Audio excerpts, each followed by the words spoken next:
Ito, titingnan natin yung kambing ko na nanganak kanina ang tanghali lang, mga alauna, between 1 to 2. 6 o'clock na ngayon ng gabi.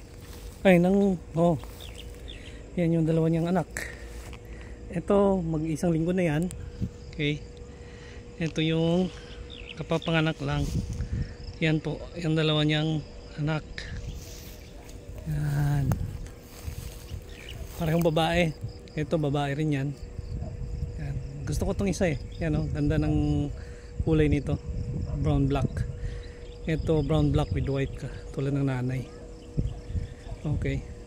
Yung nanay nito, anak ng kapatid nito. Okay. Yan, yung nanay na yan, anak ng kapatid nito. Anak.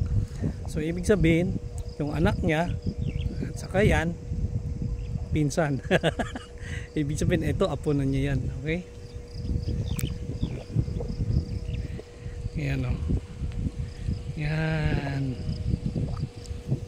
Okay.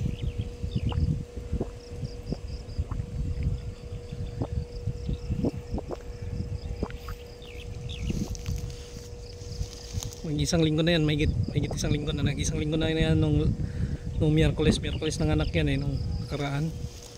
Ito kanina lang. Pero mukhang mas malalaki yung ano nito, anak nito. Kahit isa lang yun, dapat expected mo pag isa ang anak, malaki. Pero ito, yung dalawa nito, malaki, halos kapareho lang ng laki nung isang linggo na.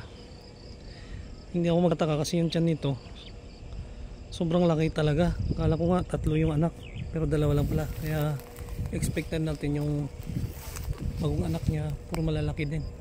Kaya pala, yan po. Okay? Okay.